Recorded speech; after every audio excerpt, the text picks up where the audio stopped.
To my Africa, welcome to the Azanian podcast. I'm your host, Nkosikhona. Two individuals who would seem they had something in common, which was ensuring that South Africa rids of itself of undocumented immigrants, but also specifically spaza shop owners who have been declared to be selling foods that were counterfeit goods, one might say, that were fake products, and many children in South Africa had died because of this. But yesterday, a turn, you say it was a turnaround event or a turn when it comes to Nhlanhla, because he seemed to be protecting a spaza shop owner. He was very verbal and very vocal against Phakela'umthakathi, of course, Nkosikhona Ndabanda, who is one of the leaders who has been marching against undocumented immigrants for March and March, fighting against Phakela'umthakathi, saying that Soweto was out of bounds for Phakela'umthakathi, that whatever he has been doing in regards to fighting undocumented immigrants, he must do it in KwaZulu-Natal.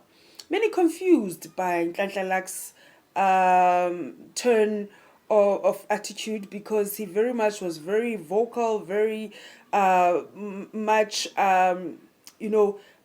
protesting against undocumented immigrants at some point within Operation Dudula.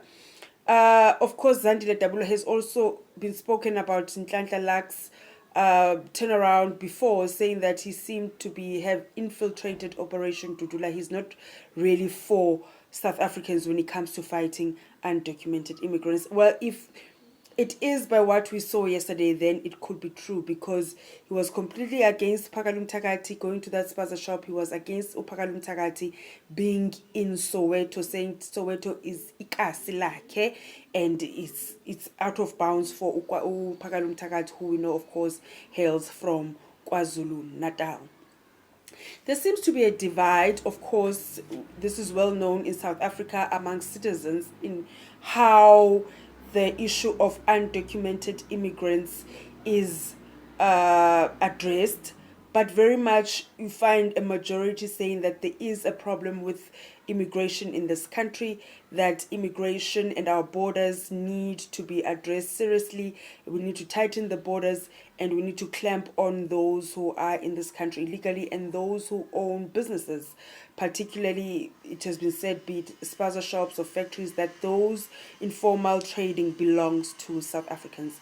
So Nhlanhla was much part of Operation Dudula. They were very much fighting against undocumented immigrants, but he seems to have turned the other way, saying that his stance was to fight for undocumented, not all immigrants.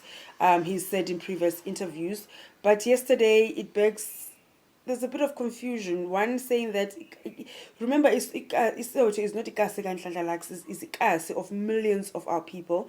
And our people, if there is an issue that needs to be addressed regarding undocumented immigrants, it should be addressed.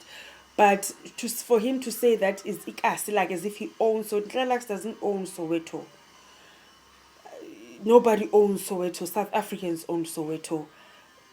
I'm not sure how now it works when one civic group is coming into a township, how it works in terms that they address the leaders with it. It's like going to the rural areas. You can't just go to a certain village and start doing protesting. You're supposed to ask the elders first, if there's a chief or king or whatever the case may be, and ask for permission to do whatever it needs to be done. I'm not sure what steps Phakela'umthakathi took in ensuring the Soweto residents that they and their movement will be coming into the township, and of course they will be addressing issues of undocumented immigrants. But to find two leaders who seem to be head to I think the Nhlanhla one was a bit much confusing, because he was very much for fighting against undocumented immigrants. So for him to be that hyped up, we're not sure which side is he on now. Is he really against undocumented immigrants, or he's completely changed his mind?